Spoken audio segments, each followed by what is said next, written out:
What if I told you that a 17-year-old runaway boy, walking through the streets of Philadelphia with nothing but 3 puffy rolls stuffed in his pockets, dirty clothes clinging to his exhausted body, and exactly $1 to his name, would become one of the wealthiest, most respected, and most influential men in the entire world? What if I told you that this same penniless teenager, who had been betrayed by his own brother, laughed at by strangers, and considered a complete failure by everyone who knew him, would go on to revolutionize printing, discover the secrets of electricity, help birth an entire nation, and create a system of self-improvement so powerful that people still study it nearly 300 years later? And what if I told you that he accomplished all of this not through luck, not through inheritance, not through privilege, but through a specific set of principles and habits that anyone, absolutely anyone, can apply to their own life starting right this very moment? This is not fantasy. This is not exaggeration. This is the true story of Benjamin Franklin as told in his own words in the Autobiography of Benjamin Franklin. And by the time you finish hearing this summary, you will possess the exact blueprint he used to transform himself from nothing into everything. And you will understand why his methods remain just as powerful today as they were when he first put pen to paper over 2 centuries ago. Benjamin Franklin begins his autobiography by explaining that he is writing to his son, sharing the story of his life not out of vanity, but because he believes that the circumstances of his rise from poverty and obscurity might offer valuable lessons to others who face similar challenges. He acknowledges that many people might consider writing about oneself to be an act of pride, but he argues that if he is going to indulge in reflecting on his past, he might as well do so in a way that could benefit future generations. This opening itself teaches us something profound about Franklin's character. He was always thinking about utility, about usefulness, about how his actions could serve not just himself but the greater good. This mindset, this constant question of, how can this be useful to others, became one of the driving forces behind everything he accomplished. Franklin was born in Boston in 1706, the youngest son of 17 children born to Josiah Franklin, a candle and soap maker who had emigrated from England.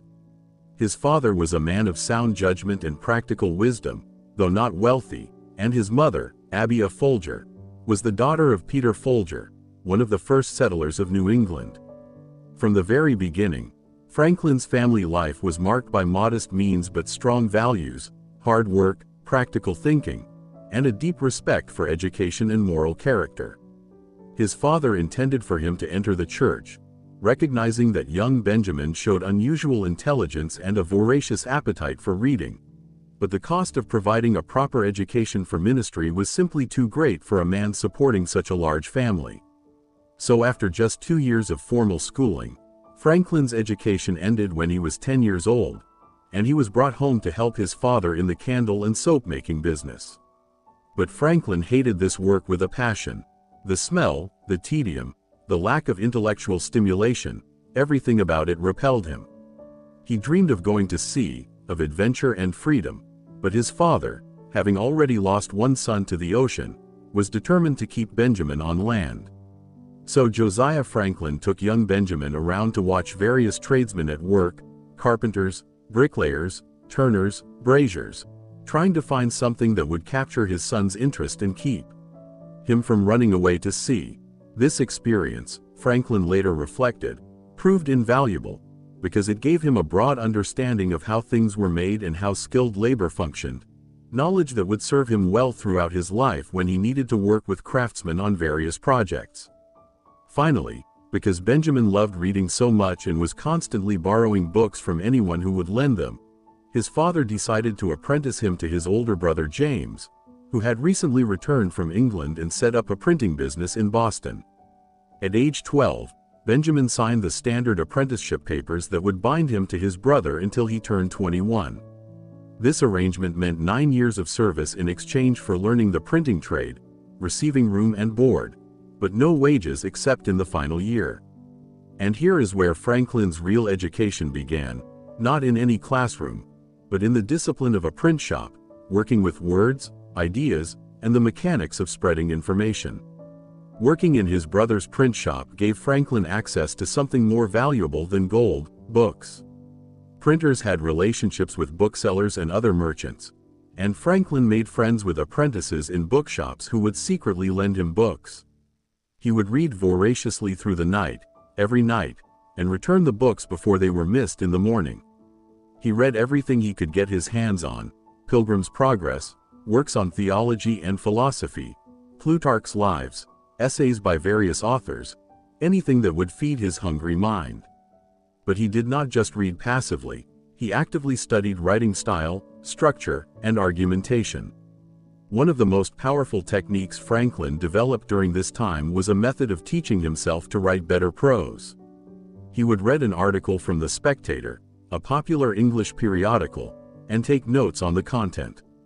Then, days later, he would try to recreate the article in his own words from those brief notes, comparing his version to the original to see where he fell short in vocabulary, structure, or expression. He would take the same articles and turn them into poetry, then back into prose, forcing himself to find different words and arrangements. He would deliberately scramble his notes and try to reassemble the argument in logical order, training himself in organization and coherence. This systematic self-education in writing, completely self-directed and disciplined, transformed Franklin into one of the finest prose stylists in the English language, and it all happened because he took responsibility for his own education rather than waiting for someone else to teach him. Around this time, Franklin made another crucial decision that would shape his future. He became a vegetarian, at least temporarily. His reasoning was partly ethical, influenced by books he had read, but also deeply practical. By not eating meat, he could save money from the board his brother provided, using those savings to buy more books. He also found that his vegetarian diet, which consisted mainly of bread, raisins, and water, left him more clear-headed and able to study while others took long meal breaks. This reveals another key Franklin principle: he was always looking for ways to optimize his time, energy, and resources to maximize what truly mattered to him: learning and self-improvement. The relationship between Benjamin and his brother James, however, was far from ideal. James was 9 years older and often treated Benjamin harshly, not as a brother but as a master treating an apprentice, with beatings and humiliations that Benjamin deeply resented.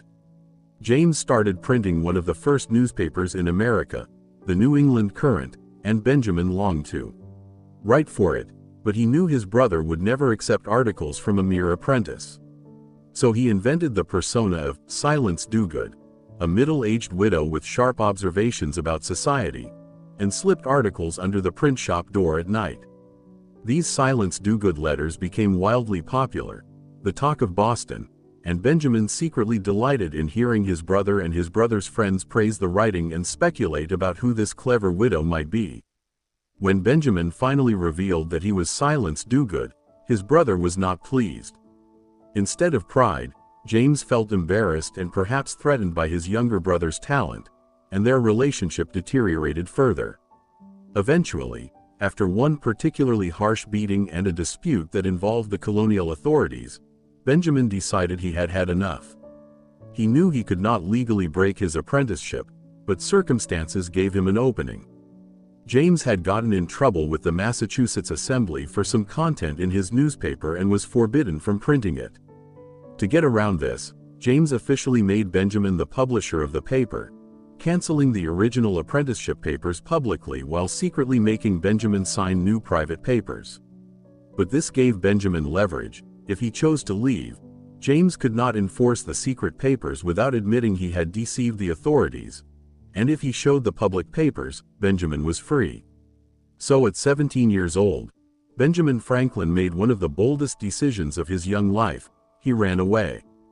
He sold some of his books to raise passage money, and because his brother had turned other Boston printers against him, making it impossible to find work in that city, he decided to go to New York.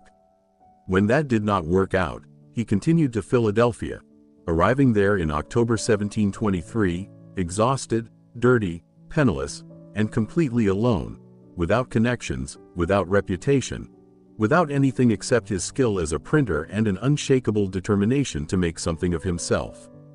This is the moment, this image of young Franklin walking through Philadelphia with those 3 puffy rolls, That has become iconic, because it represents the absolute bottom from which he would rise.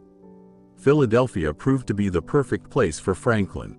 It was a growing city, more tolerant and open than Boston, with opportunities for a skilled young tradesman.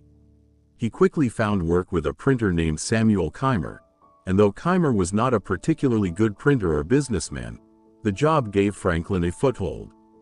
He found lodging with a family named Reed, and he caught the eye of their daughter, Deborah Reed, who would eventually become his wife, though not before a long and complicated courtship.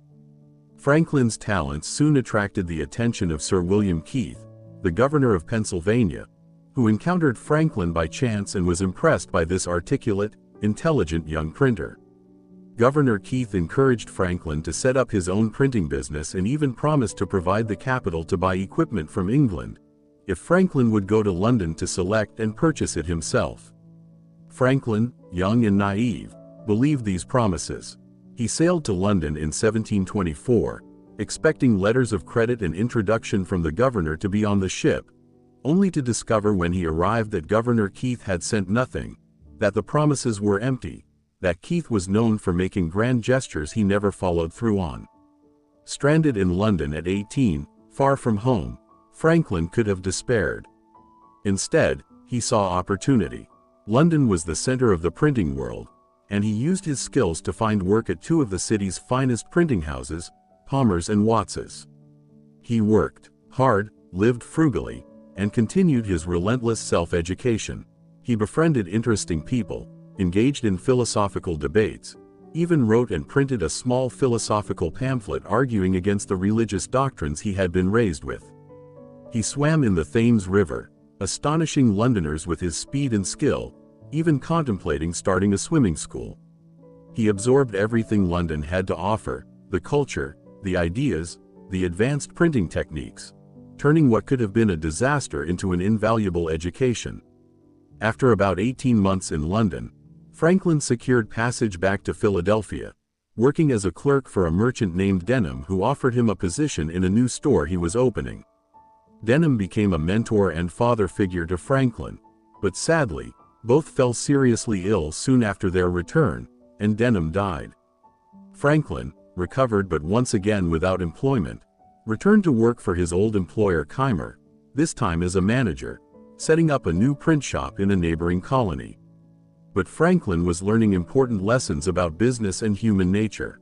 Keimer, he realized, was using him to train other workers, planning to dismiss Franklin once they were skilled enough. So Franklin began planning his own venture, with a fellow worker named Hugh Meredith, whose father agreed to provide the capital. Franklin set up his own printing business in 1728. He was 22 years old, and this was the beginning of his rise. Franklin brought to his business something revolutionary, not just skill, but a complete commitment to excellence and reputation. He made sure everyone saw him working, wheeling paper through the streets in a wheelbarrow himself rather than having servants do it, demonstrating his industriousness. He never took time off for idle amusements, never went fishing or hunting like other young tradesmen, never spent evenings in taverns. Instead, he was always working, always reading, always improving himself, and the community noticed. His strategy was brilliant in its simplicity. Be so obviously dedicated, so obviously skilled, so obviously reliable that people cannot help but trust you with their business.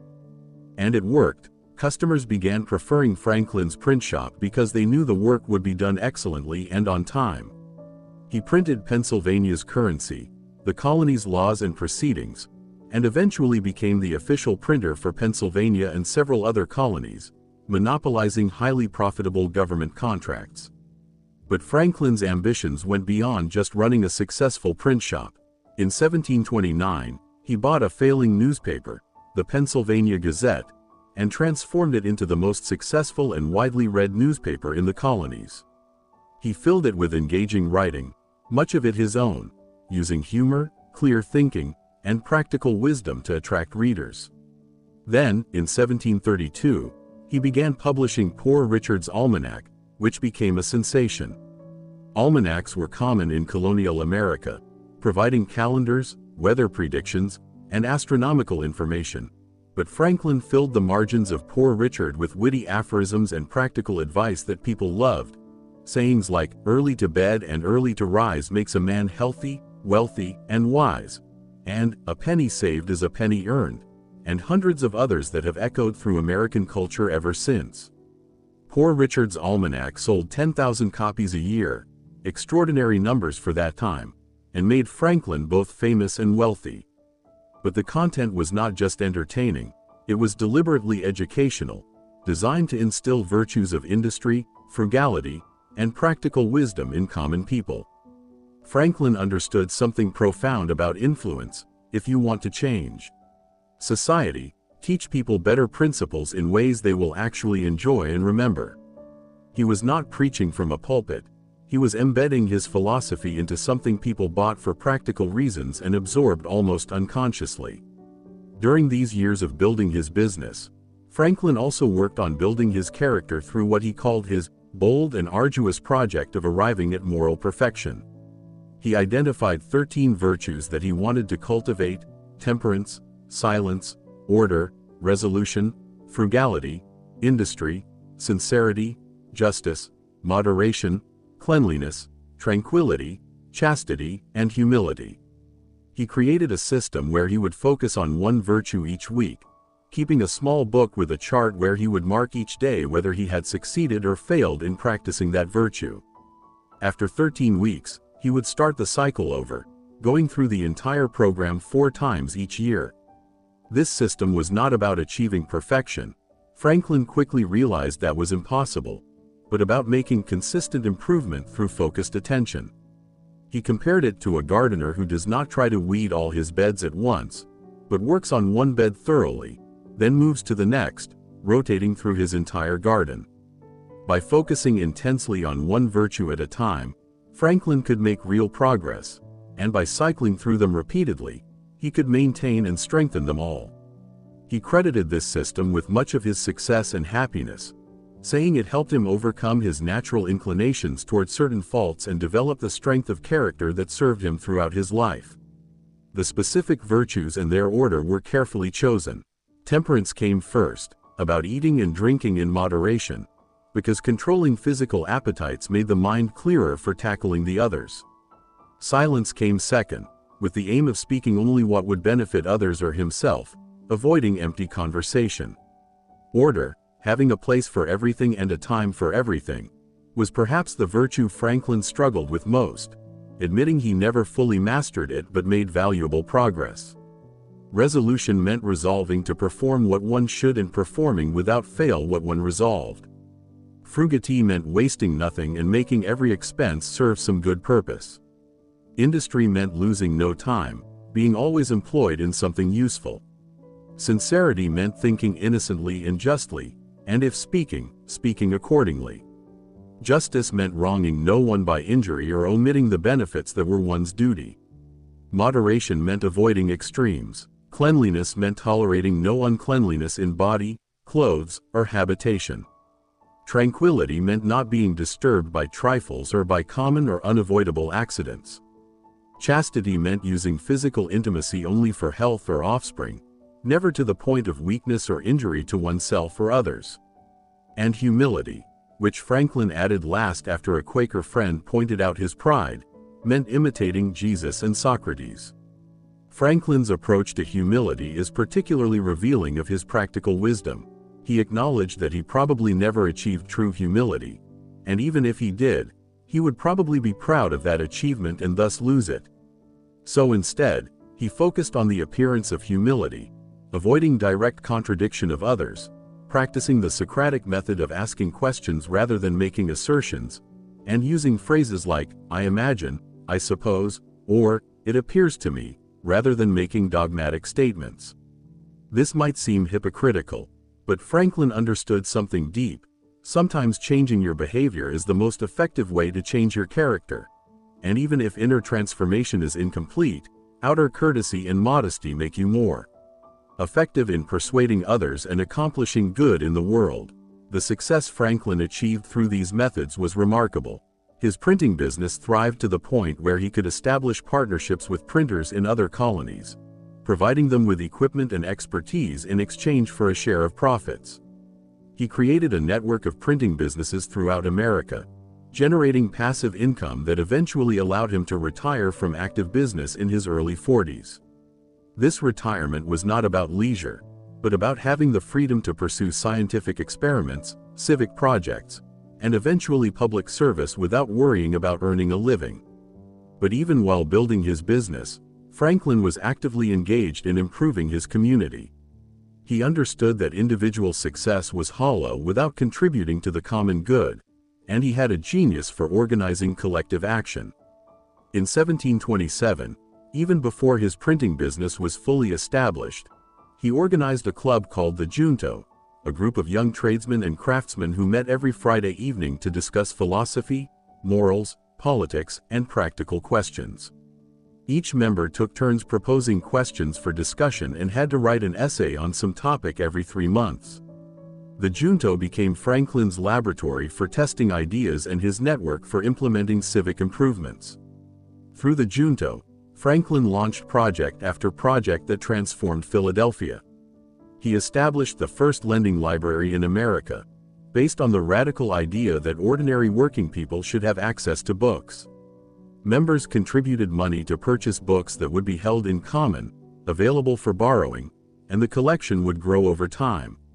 This library company of Philadelphia, founded in 1731, became the model for public libraries throughout America, democratizing access to knowledge in a way that had never been done before. He organized the Union Fire Company, Philadelphia's first volunteer fire company, after recognizing that the city's wooden buildings were extremely vulnerable to fire. He wrote articles explaining how fires spread and how they could be prevented and fought effectively, then brought together men who would purchase equipment and train together, each responsible for bringing specific tools to a fire. Other fire companies soon formed in imitation, and Philadelphia became much safer as a result. He proposed and helped establish the American Philosophical Society, creating a space for scientific and philosophical inquiry in the colonies. He established the Academy of Philadelphia, which eventually became the University of Pennsylvania, providing higher education based on practical subjects as well as classical learning. He reformed the city's night watch, making it more effective and better organized. He initiated a project to pave and clean Philadelphia's streets, writing persuasive proposals that explained the benefits and addressing potential objections. He established Pennsylvania Hospital, America's first hospital, by soliciting donations and securing matching funds from the colonial government. What made Franklin so effective at these civic improvements was not just his ideas, but his method of implementation. He understood human nature deeply. He knew that people resisted being told what to do or being made to feel inferior, but they embraced ideas they felt were partly their own. So Franklin developed a technique of presenting his ideas tentatively, often attributing them to the Junto or to friends, inviting others to improve upon them, and always sharing credit generously. He wrote, "The present little sacrifice of your vanity will afterwards be amply repaid. If it remains a while uncertain to whom the merit belongs, someone more vain than yourself will be encouraged to claim it, and then even envy will be disposed to do you justice by plucking those assumed feathers and restoring them to their right owner." This principle, this willingness to let others take credit in order to accomplish good, is one of the most powerful leadership lessons in Franklin's entire autobiography. He recognized that most projects fail not because they lack merit but because they generate opposition rooted in others' vanity or jealousy. By approaching every proposal with humility, by inviting collaboration, by sharing credit, Franklin accomplished things that would have been impossible through a more egotistical approach. Franklin's practical wisdom extended to his views on religion as well. He was raised in a Calvinist tradition but gradually moved toward what we might call a rational, ethical approach to religion. He believed in God, in divine providence, and in the immortality of the soul, but he focused less on theological doctrines and more on practical morality. He believed that the best service to God was doing good to other people, and he judged all religious denominations by whether they produced virtuous behavior in their adherents rather than by the correctness of their doctrines. He attended various churches but eventually stopped going regularly because he found the sermons focused too much on theological controversy and too little on practical ethics. Instead, Franklin developed his own private religious practice, writing articles of belief and acts of devotion that focused on gratitude to God and commitment to virtue. He contributed financially to most of the different churches and religious groups in Philadelphia, seeing them all as doing some good even if he disagreed with aspects of their theology. This tolerant, practical approach to religion was characteristic of the Enlightenment era and helped Franklin work effectively with people of all religious backgrounds on civic projects. Around 1730, Franklin married Deborah Reed, the same young woman who had seen him arrive in Philadelphia with those 3 puffy rolls years earlier. Their relationship had a complicated history. Deborah had married another man during Franklin's time in London, but that husband had abandoned her and disappeared, possibly dying but leaving her in legal limbo, unable to remarry without proof of his death.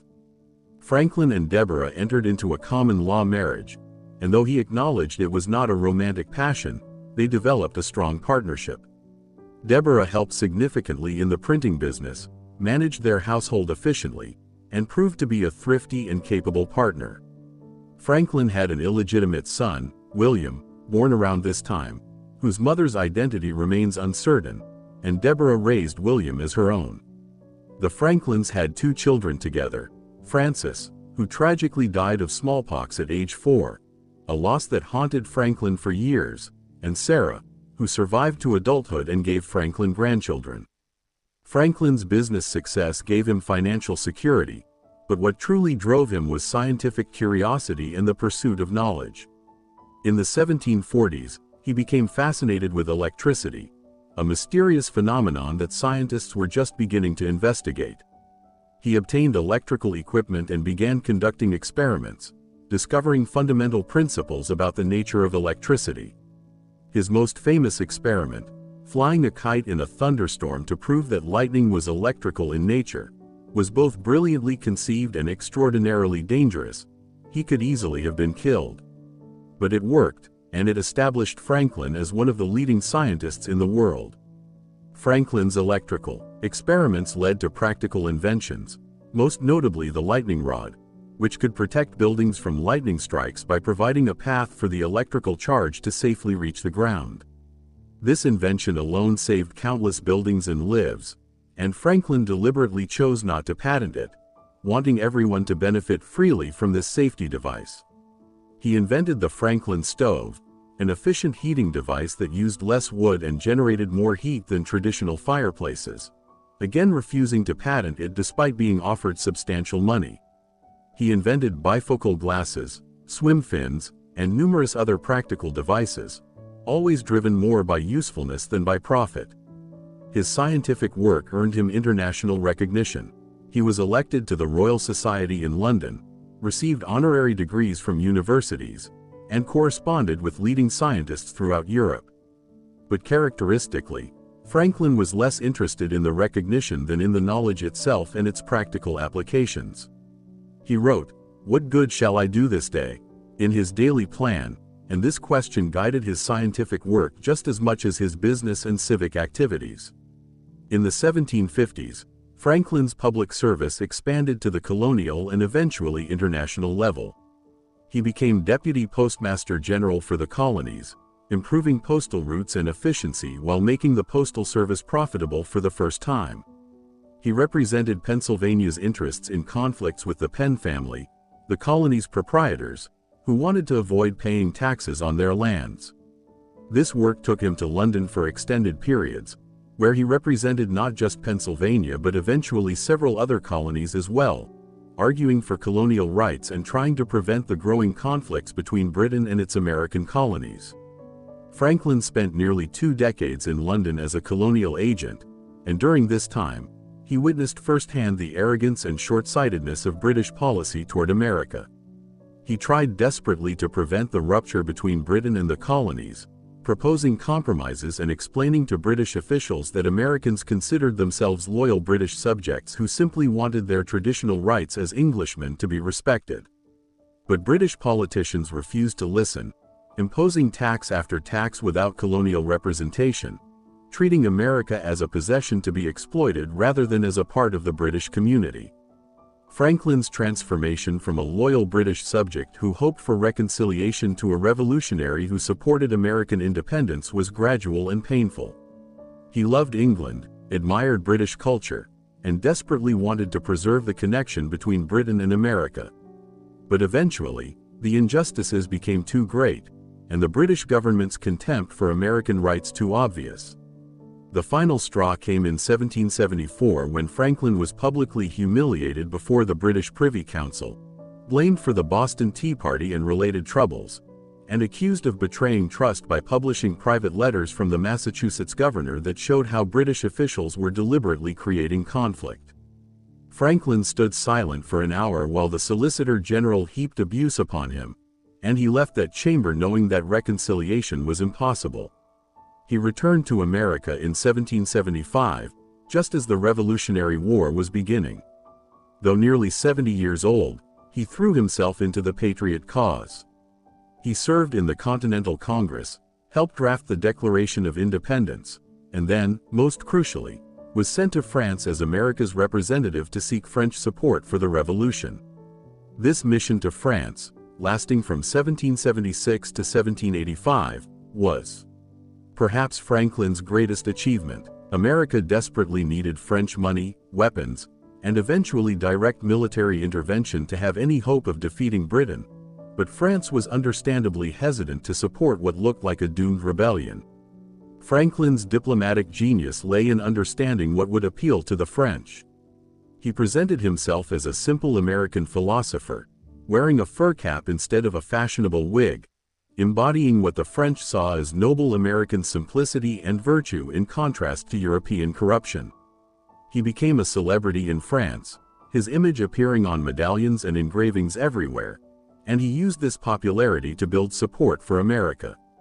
He patiently negotiated with French officials, carefully building relationships, never pushing too hard, always maintaining hope even when things looked desperate. Eventually, his work paid off.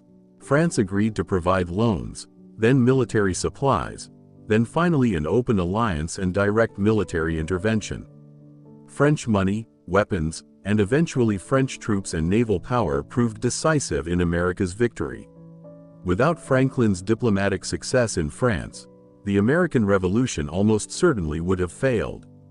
And then, after helping win the war, Franklin helped negotiate the peace treaty with Britain, securing remarkably favorable terms that gave America far more territory than anyone expected. He returned to America in 1785 at age 79, exhausted, suffering from gout and bladder stones, but celebrated as a hero. He served as President of Pennsylvania, a role similar to governor, and participated in the Constitutional Convention of 1787, though his health limited his active role. He was one of the few men who signed all three of the foundational documents of the United States: the Declaration of Independence, the Treaty of Paris ending the Revolution, and the Constitution. In his final years, he became an outspoken advocate for the abolition of slavery, serving as president of an abolitionist society and writing petitions to Congress urging an end to the slave trade. Franklin died in 1790 at age 84, mourned by the nation and by admirers around the world. 20,000 people attended his funeral, the largest gathering Philadelphia had ever seen. The French National Assembly declared 3 days of mourning, honoring him as a friend of liberty everywhere. His will included charitable bequests structured to grow over time, trusts that continue providing scholarships in Philadelphia and Boston more than 2 centuries later, one final demonstration of his long-term thinking and his commitment to helping future generations. So what can we learn from Benjamin Franklin's autobiography? What principles can we extract that remain relevant today? The lessons are numerous and profound, and they speak directly to anyone who wants to achieve more, contribute more, and live a more purposeful life. First, take absolute ownership of your own education and development. Franklin had 2 years of formal schooling, that is all, but he became one of the most educated and accomplished men of his era through relentless self-education. He read constantly, he studied systematically, He taught himself to write by analyzing and imitating excellent models. He learned languages by working through books with dictionaries. He never stopped learning. In our age of unprecedented access to information, there is literally no excuse for not pursuing the knowledge you need to achieve your goals. Franklin did it with borrowed books read by candlelight. You have the internet, libraries, online courses, mentors available through social media, every resource imaginable. The question is not whether you have access to education, but whether you will take responsibility for educating yourself rather than waiting for someone else to do it for you. Second, build your reputation through consistent, visible excellence. Franklin made sure everyone saw him working, wheeling paper through the streets, laboring in his print shop early and late, never wasting time on idle amusements. He understood that reputation is built through consistent behavior over time, not through marketing or self-promotion, but through being so obviously dedicated and excellent that people cannot help but notice. In today's world, this means showing up consistently, delivering excellent work reliably, being the person others can count on. It means understanding that shortcuts and hacks might produce quick results, but lasting success comes from sustained excellence that builds trust. Third, develop systems for self-improvement rather than relying on motivation or willpower alone. Franklin's virtue system worked because it broke down the overwhelming task of character development into manageable pieces. 1 virtue, 1 week, focused attention, regular assessment, continuous cycling through the entire system. He did not try to fix everything at once. He did not rely on temporary bursts of motivation. He created a sustainable system that produced gradual, consistent improvement. This principle applies to any area where you want to grow. Create specific, measurable practices. Focus on them systematically, track your progress honestly, and maintain the discipline of consistent effort even when you do not feel motivated. Fourth, sacrifice vanity to accomplish important goals. Franklin's willingness to let others take credit for his ideas, to present proposals tentatively and invite collaboration, to share the spotlight generously, this was not weakness but profound strategic wisdom. He understood that ego is the enemy of achievement, that most good ideas die not because they lack merit but because they generate resistance based on others' pride or jealousy. If you truly care about making things better rather than just being recognized, you will embrace this principle. You will focus on solving problems rather than getting credit, on building coalitions rather than going it alone, on enabling others' success as a path to achieving larger goals. Fifth, focus relentlessly on practical usefulness. Every Franklin invention, every civic project, every piece of writing, they all shared a common quality. They made life better in tangible, practical ways. He was not interested in abstract theorizing disconnected from application. He wanted to know how knowledge could be used to help people live better lives. This practical orientation kept his scientific work grounded, his civic projects focused, and his efforts efficient. In whatever you do, constantly ask the question Franklin asked, "What good shall I do this day?" Let usefulness be your guide. Focus on creating value rather than just pursuing your own interests, and you will find that success and satisfaction follow naturally. Sixth, be willing to start from nothing and build slowly.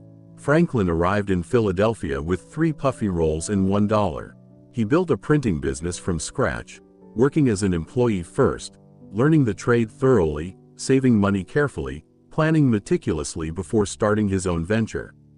He did not achieve success quickly. He built it methodically over years and decades through consistent effort and smart decisions. In our age of instant gratification and overnight success stories, we forget that real achievement usually comes slowly, through patient accumulation of skills, relationships, resources, and reputation. Franklin teaches us to embrace the long game, to focus on building solid foundations rather than chasing quick wins, to trust that consistent effort compounds over time.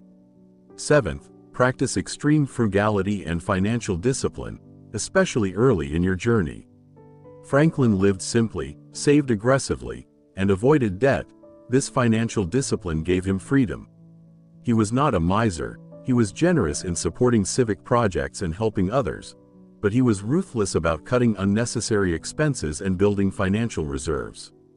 This eventually allowed him to retire from business in his early 40s and devote the rest of his life to science, public service, and personal interests without worrying about money. Financial freedom is not about being rich. It is about having enough resources that you can make choices based on what matters to you rather than what pays the bills. And the path to that freedom is living below your means, saving consistently, and investing wisely over time. 8th, contribute to your community and focus on the common good. Franklin never saw himself as just an individual pursuing personal success. He understood that he was part of a community and that his own flourishing depended on the community's flourishing. So he constantly organized collective action to solve common problems: the library, the fire company, the hospital, street cleaning, education, defense, on and on. He understood that leadership is not about commanding others but about organizing people to solve problems they all care about. Whatever your skills and resources, there are ways you can contribute to making your community better, and doing so will enrich your own life while helping others.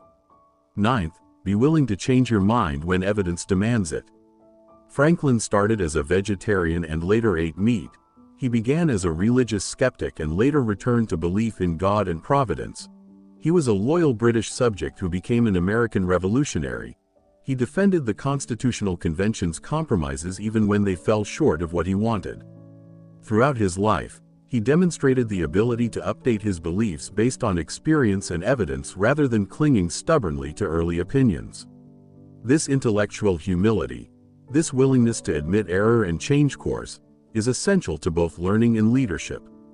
The world changes, circumstances change, and wisdom lies in adapting rather than rigidly defending positions that no longer serve you or others. 10th, optimize your habits and environment for the life you want to live. Franklin organized his day around specific time blocks with designated purposes. He arranged his workspace for efficiency. He chose friends who shared his values and ambitions. He designed his virtue system to make character development systematic rather than random. He understood that willpower is limited, but good systems can make right choices easier and wrong choices harder. This means being intentional about every aspect of how you live: when you wake up, how you spend your time, who you spend it with, what you consume in terms of food and information, how you rest and recharge. Small optimizations compound over time into dramatically different life outcomes.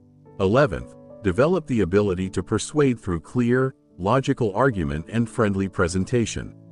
Franklin mastered the art of persuasion not through manipulation but through understanding how to present ideas in ways people could accept. He used the Socratic method, asking questions that led people to conclusions rather than simply asserting his views. He presented proposals tentatively and invited improvement. He acknowledged contrary evidence and potential objections honestly. He wrote with clarity and often with humor, making complex ideas accessible. In our polarized age, these skills are more valuable than ever. The ability to change minds not by shouting louder but by reasoning more clearly and engaging more respectfully. 12th, maintain a long-term perspective in everything you do. Franklin set up trusts in his will that would grow for 200 years before being fully distributed, still thinking about usefulness to future generations even beyond his own death. He invested years in building his printing business before reaping significant rewards. He spent decades in public service without any significant personal financial gain. He understood that the most important achievements require patience, that real influence accumulates slowly, that the choices you make today shape possibilities decades from now. In a culture obsessed with quarterly results and viral moments, Franklin reminds us that the most meaningful work operates on a different timescale. Plant trees whose shade you may never sit under. Build institutions that will outlast you. Invest in relationships and knowledge that compound over lifetimes. This is how you create lasting impact rather than just temporary success. 13th, embrace failure and setbacks as learning opportunities rather than permanent defeats. Franklin's life was full of failures and disappointments. His brother betrayed and beat him. Governor Keith's promises proved empty and left him stranded in London. His first attempt at establishing himself failed. His son Francis died tragically. His son William remained loyal to Britain and they became estranged. Political opponents attacked him viciously. His early philosophical views led him into errors he later regretted. But Franklin never let these setbacks define him or stop him. Instead, he extracted lessons from each failure, adjusted his approach, and moved forward with renewed determination. He wrote candidly about his mistakes in his autobiography, not to excuse them but to help others avoid similar errors. This resilience, this ability to learn from failure without being destroyed by it, may be the most essential quality for long-term success in any field. 14th, balance ambition with contentment, striving with gratitude.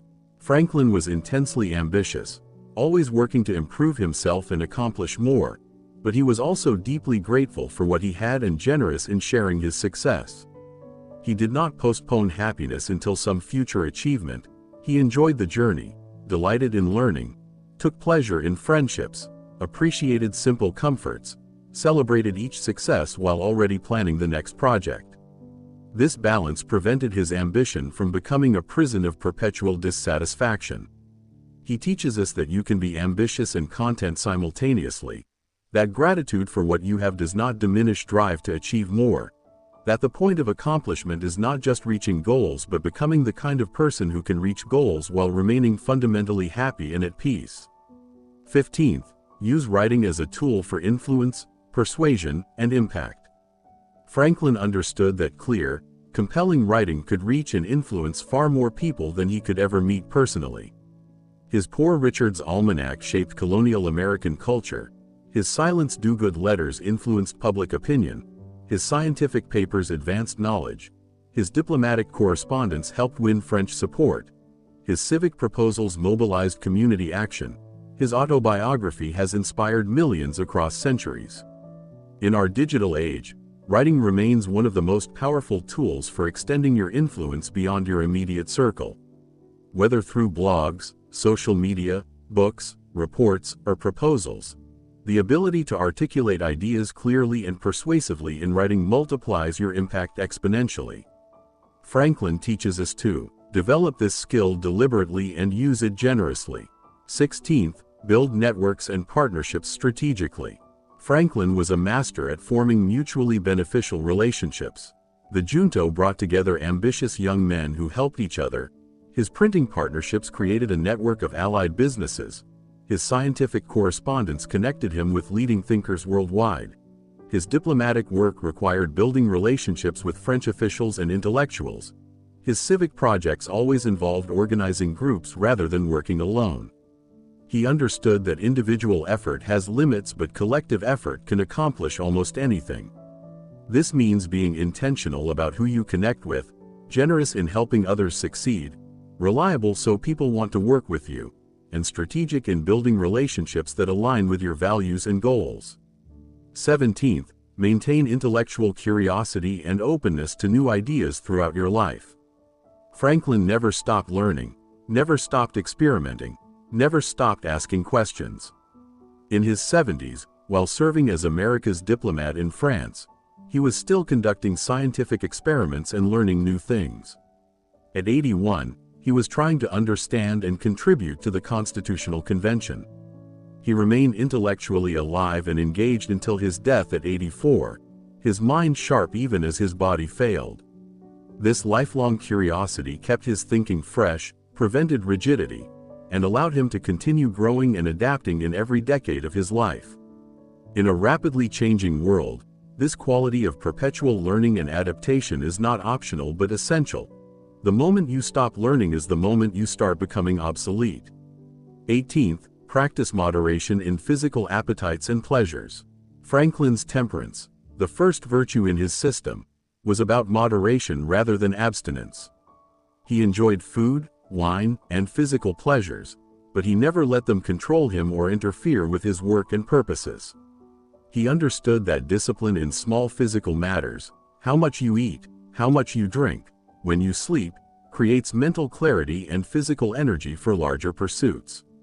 This is not about puritanical self-denial but about recognizing that short-term pleasures often have costs. and that managing those pleasures intelligently allows you to maximize long-term satisfaction and achievement.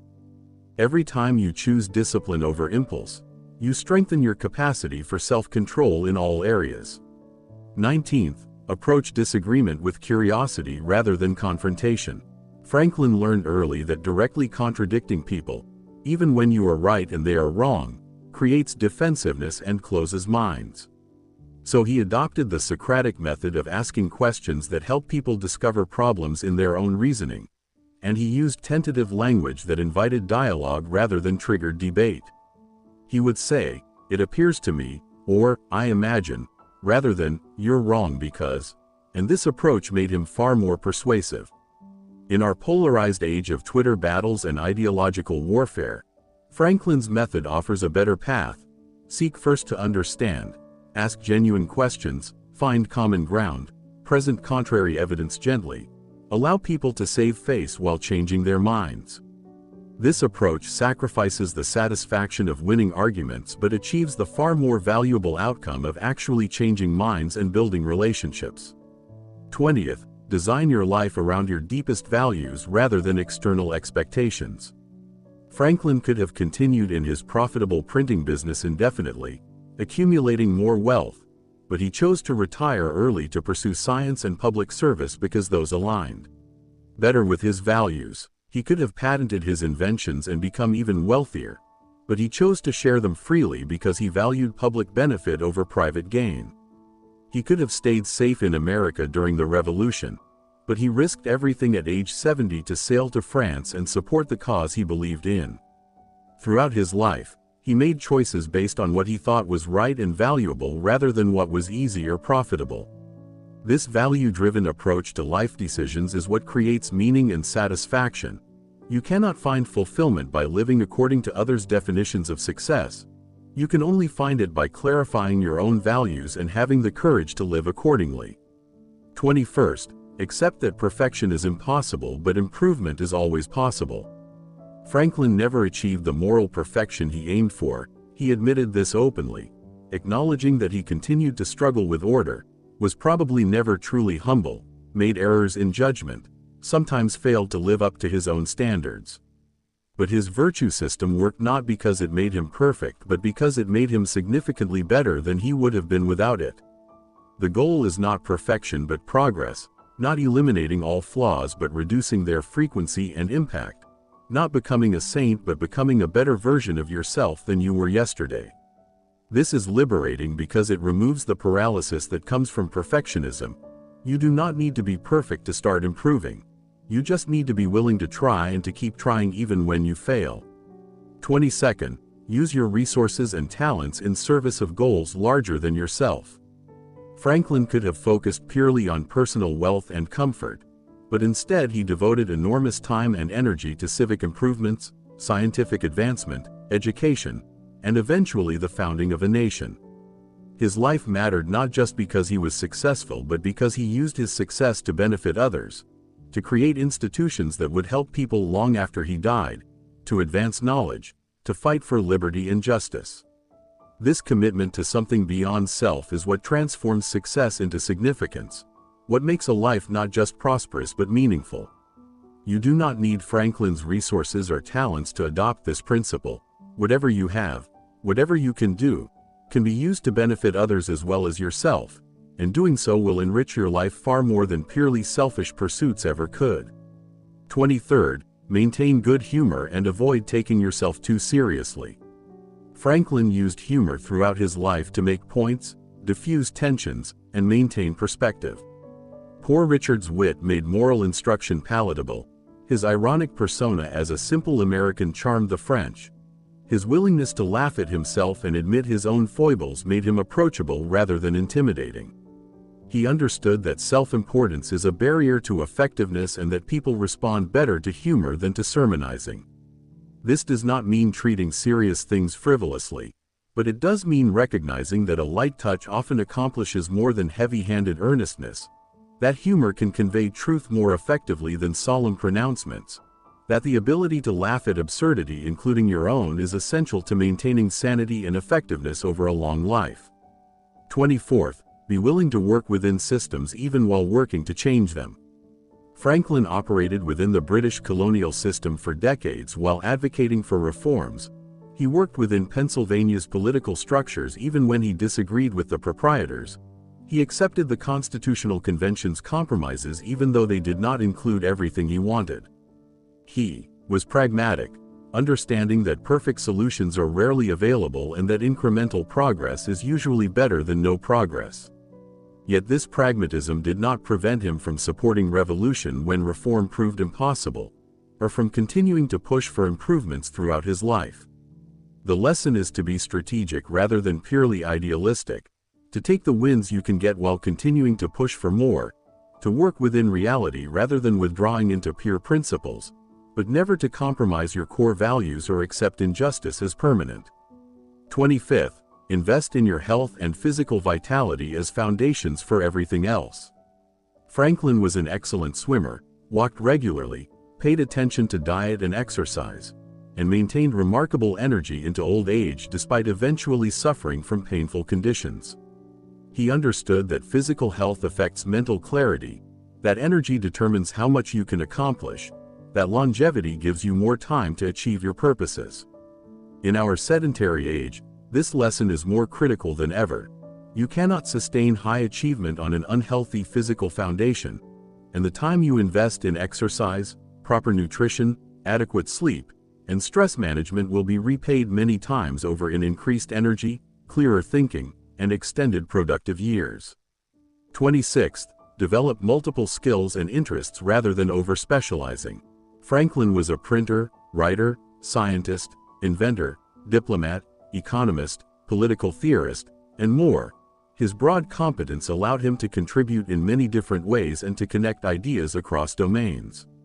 In our age of specialization, we often lose sight of the value of being a generalist, but many of the most important innovations and solutions come from connecting insights from different fields, and personal resilience often depends on having multiple ways to contribute and create value. This does not mean being superficial in everything, but it does mean developing depth in a few areas while maintaining broad curiosity and competence across many domains. 27th, practice strategic patience while maintaining persistent effort. Franklin was willing to wait years for the right opportunity, to invest decades in building foundations for later success, to persist in diplomacy when military victory seemed impossible, to maintain civic projects for years before seeing results. But this patience was not passive, it was combined with constant effort, continuous adjustment, and unwavering commitment to ultimate goals.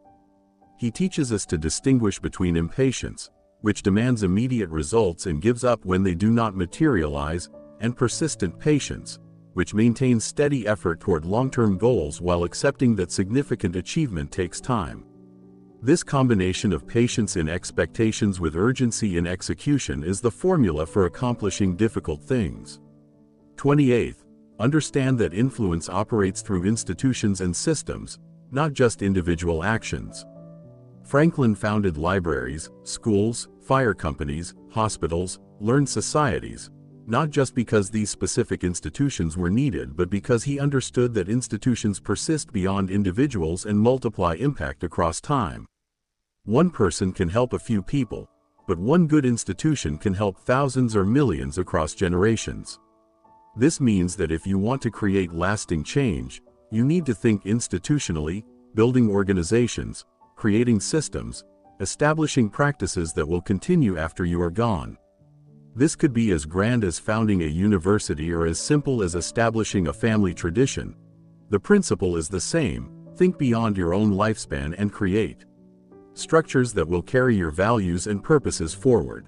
29th, balance local and global perspectives. Franklin was deeply engaged in Philadelphia's civic life while also thinking about colonial unity and eventually about international relations. He could focus intensely on immediate problems while keeping larger contexts in mind. He cared about his neighbors while also caring about humanity as a whole. This balance prevented him from being either narrowly parochial or abstractly disconnected from real people and problems. In our globalized yet fragmented world, this balance is essential. We need to care for our immediate communities while also thinking globally, to solve problems at hand while considering broader implications, to act locally while thinking globally, as the saying goes. 30th, recognize that character is destiny. Franklin understood that external circumstances matter, but what ultimately determines your life trajectory is who you are, your habits, your values, your skills, your character.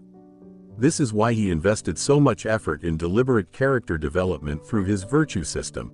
He knew that improving his character would improve everything else. He teaches us that the most important investment you can make is not in financial assets or even in business ventures, but in yourself, in developing the qualities, skills, and character that will enable you to succeed and contribute regardless of circumstances. This is the one investment that cannot be taken from you, that compounds throughout your life, that determines not just what you achieve but who you become. The beauty of Franklin's autobiography is that it is not just an inspiring story, though it certainly is that, and it is not just a historical document, though it is that too, but it is a practical manual for self-improvement and achievement that remains as relevant today as it was in Franklin's time. The principles he demonstrates work because they align with fundamental truths about human nature, about how skills are developed, how character is formed, how trust is built, how change is accomplished, how influence is gained, how meaningful work gets done. These truths do not change across centuries. What makes Franklin's example particularly powerful is that he started with nothing, no wealth, no connections, no formal education beyond 2 years, no special advantages except intelligence and determination, qualities that many people possess but few use as effectively as Franklin did.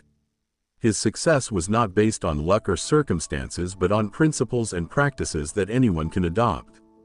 He showed that it is possible to rise from poverty to prosperity, from obscurity to influence, from ignorance to knowledge, through deliberate, systematic effort over time, and he left us a detailed account of exactly how he did it.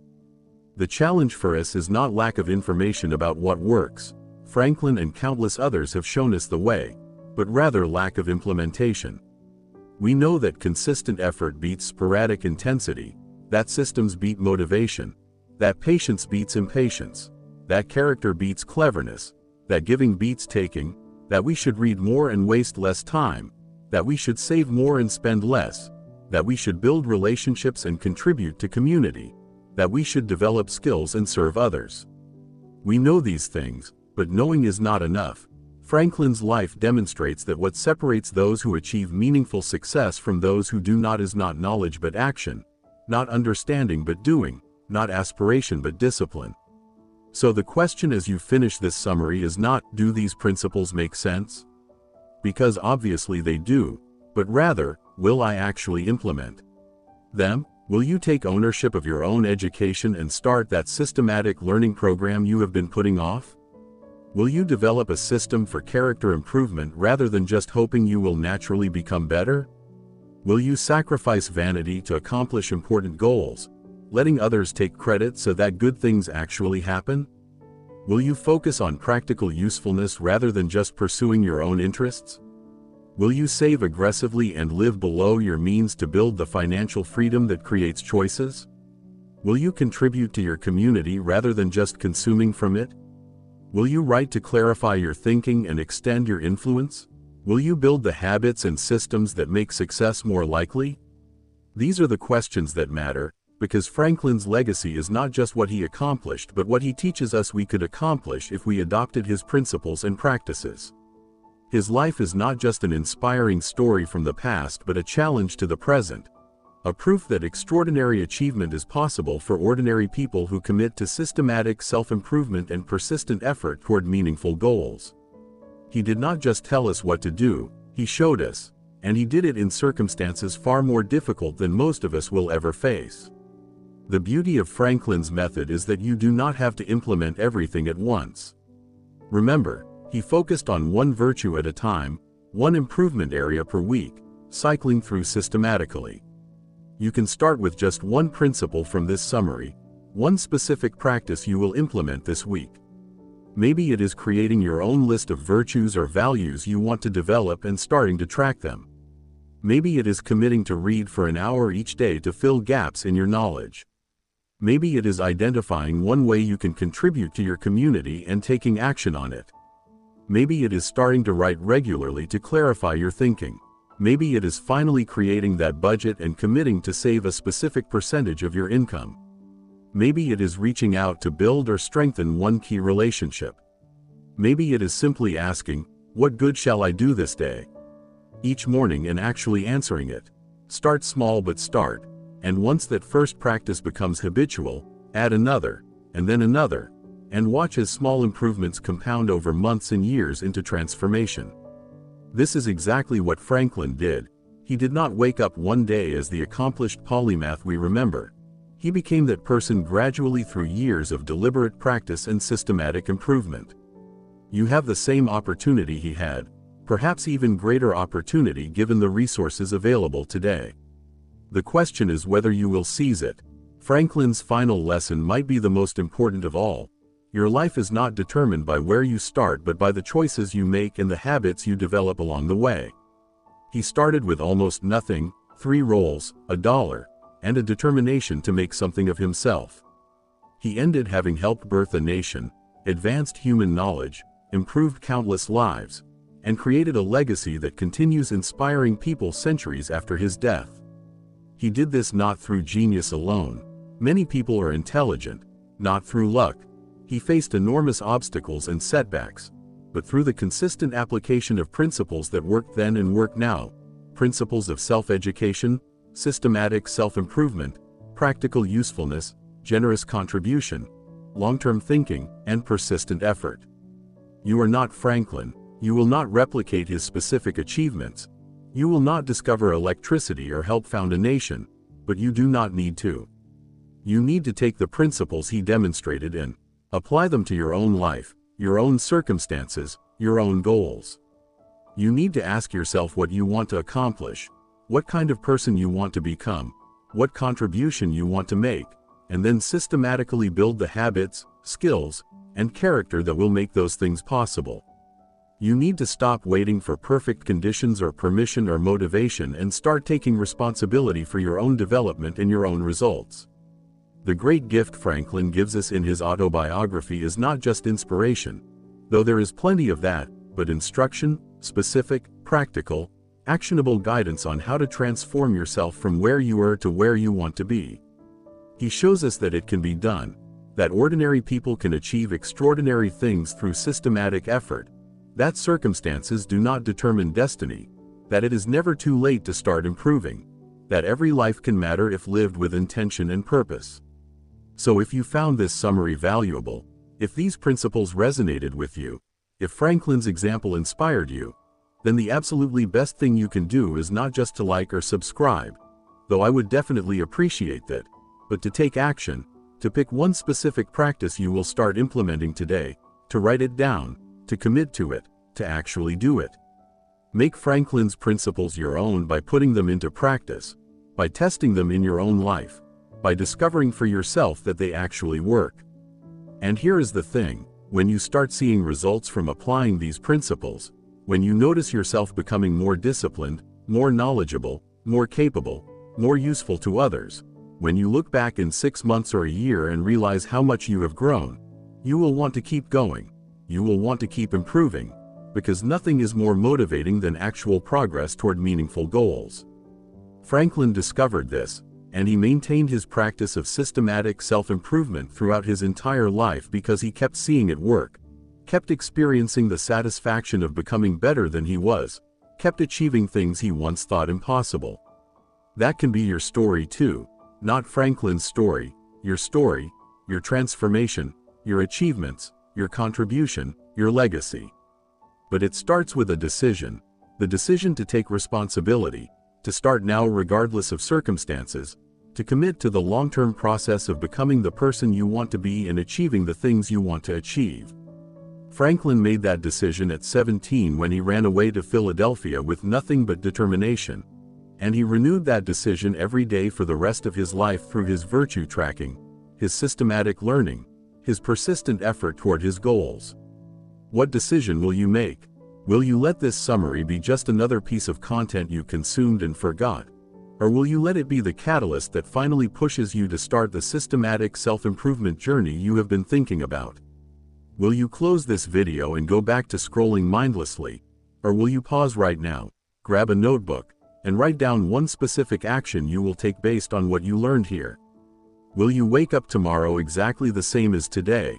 Or will you wake up as someone who is committed to growth, to excellence, to contribution, to becoming the kind of person Franklin showed us is possible to become? The choice is yours. It has always been yours, and it will always be yours. Franklin cannot make it for you. I cannot make it for you.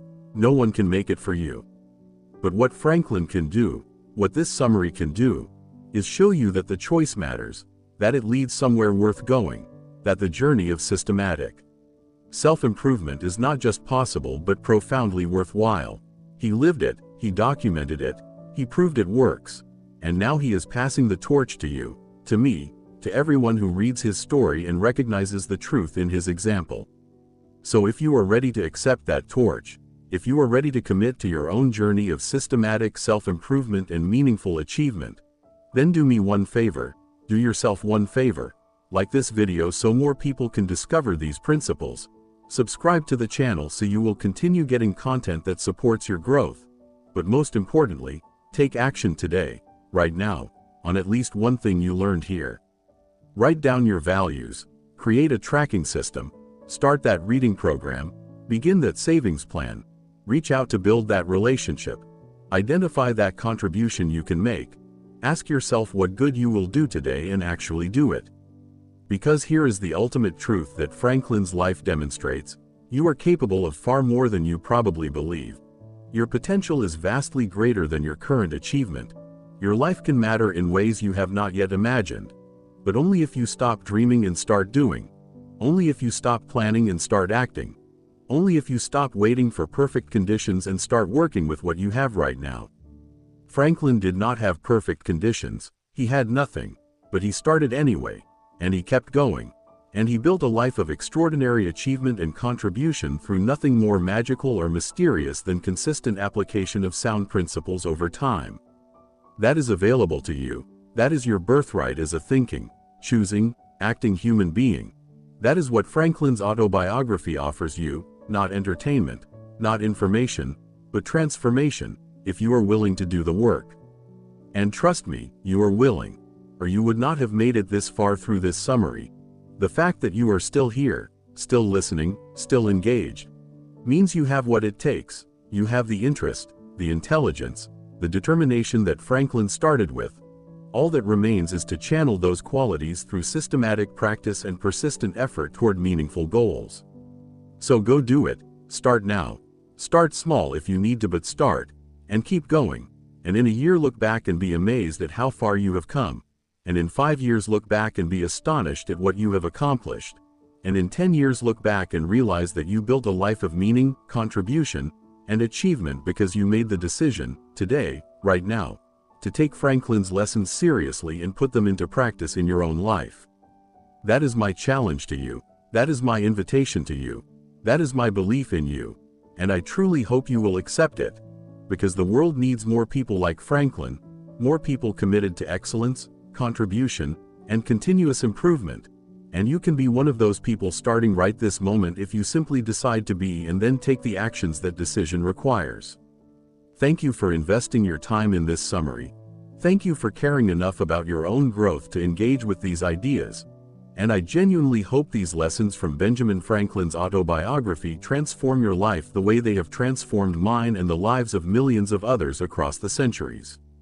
Now go make Franklin proud by taking everything you learned here and actually using it to build something remarkable with your one precious life. You can do this. Franklin proved it is possible. And now it is your turn to prove it again in your own way, for your own purposes, in service of your own goals and the people you care about. Start now, keep going, and never forget that ordinary people can achieve extraordinary things through systematic self-improvement and persistent effort. Franklin showed us the way. Now walk the path. And if you found this valuable, please hit that like button and subscribe, because creating these long-form, deeply researched summaries takes enormous time and effort.